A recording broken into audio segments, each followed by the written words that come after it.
Salut mes petites gargouilles, c'est Julo la fripouille pour un nouvel épisode de Pub du Coin. Aujourd'hui, avec mon associé Mr Hyde, qui est planqué quelque part, je sais pas trop où en fait, on va s'intéresser à un nouveau sujet de communication.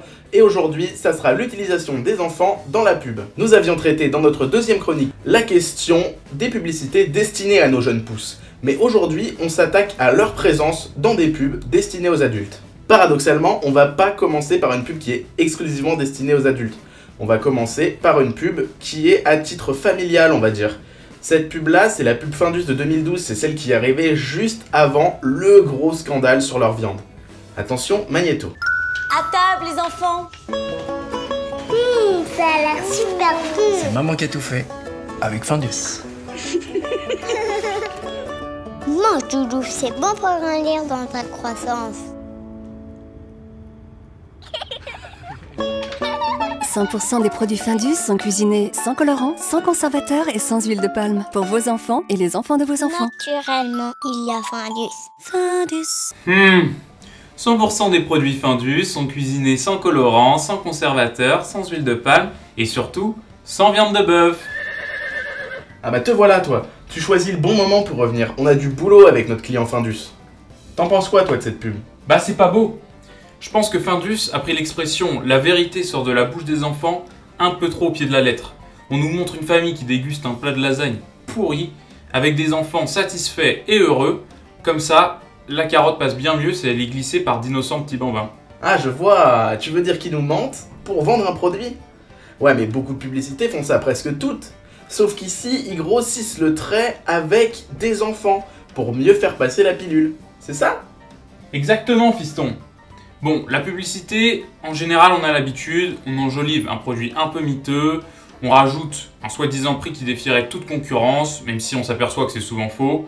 Mais là, dans ce cas précis, c'est le message de fin qui est vraiment révoltant. Oula, il est remonté le bourreau. Mais il a raison, je veux dire, Findus, ils nous ont mis une énorme douille avec ça. Ils nous font cette pub-là, et quelques mois plus tard, on apprend quoi? Qu'ils mettent du cheval dans leur lasagne, c'est n'importe quoi, ils se foutent de la gueule du monde. En plus, vous y méprenez pas, hein. La viande de cheval, c'est moins cher, ils faisaient un max de profit là-dessus. Moi, tout ça, ça m'a épuisé. Je pars me reposer un peu plus loin. Eh mais ça va les va-et-vient là? Non mais tu déconnes ou quoi? C'est pas une auberge espagnole, c'est... Bon, bref, vous savez quoi? Pas besoin de lui pour la suite, on en a fini avec Findus, et maintenant on part sur notre deuxième spot télé. Alors, on voulait pas du tout en parler à la base, mais la fin nous a tellement pris au dépourvu qu'on pouvait pas passer ça sous silence. Tambour, t'as pas de 806, et rit et rentre, pas ta planche. T'as pas de 806, quand ça mouille, la meilleure façon de rouler, ce n'est pas la nôtre, c'est de rouler un 806. Nouvelle 806 HDI, 22% de consommation en moins. Peugeot 806, la voiture que les enfants conseillent à leurs parents. Acheter une 806. Oula, putain, mais j'ai failli me faire hypnotiser moi. C'est quoi ce bordel? Vous avez vu cette fin? Non mais, déjà que la chanson c'était n'importe quoi là, avec les gosses sur le bord de la route. Mais, la spirale à la fin, genre je t'hypnotise, crise d'épilepsie et compagnie, non mais, faites gaffe Peugeot quoi. Peugeot 806, la voiture que les enfants conseillent à leurs parents. À leurs parents, à leurs parents, à leurs parents. Oh c'est bon Peugeot, c'est bon, je l'achète la 806, je l'achète. Hein?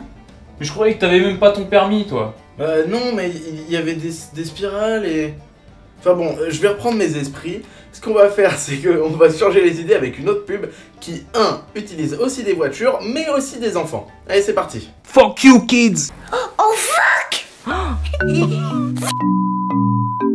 What the fuck?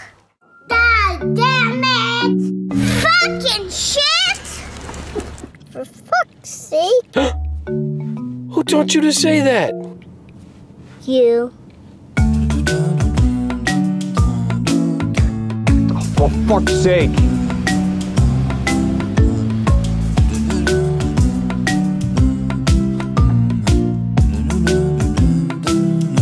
Bon bah là, c'est l'inverse de Findus finalement. On casse des codes, et du coup, plutôt que de montrer des enfants super innocents, on les montre turbulents et qui ne font que jurer. Et on est parti en mode super nanny. Catastrophe. Du coup, la pub joue quand même avec les codes de l'innocence. C'est pourquoi on se demande, mais qu'est-ce qui a bien pu arriver pour que ces enfants soient aussi vulgaires? Et la pub nous répond par le biais de cette petite fille. C'est parce que leurs parents jurent devant eux. Eh, ils ont tué l'innocence de l'enfance. Espèce d'enfoiré. Mais une question subsiste. Pourquoi des parents qui ont l'air aussi responsables sont aussi vulgaires devant leurs enfants? Bah c'est parce qu'ils n'ont pas la bonne voiture, bien sûr. Et c'est logique, hein, tout le monde est beaucoup plus insultant au volant. Enfin bon, après faut pas rêver. C'est pas parce que t'achètes une Smart que tu vas arrêter d'insulter tout le monde. C'est quand même la base de la conduite. Espèce de sale coucougnette! Toujours est-il que cette pub était importante à montrer parce que elle utilise l'innocence de façon très différente des autres pubs. Mais il existe encore un moyen de toucher les parents via leurs enfants. Et ça, on va le voir dans notre dernière vidéo. Et en plus de ça, on a une surprise pour les petites coucouilles qui nous suivent depuis un bout de temps. Et oui, parce qu'on va parler d'une pub préventive. Et la prévention, bah c'était le premier thème de Pub du Coin. Did Kyle behave himself? Ah, of course. They're angels. Good, I'm so glad. Kyle, we gotta go. Mommy's got an appointment. Taste my steel! Never! Oh. If they find it, they'll play with it.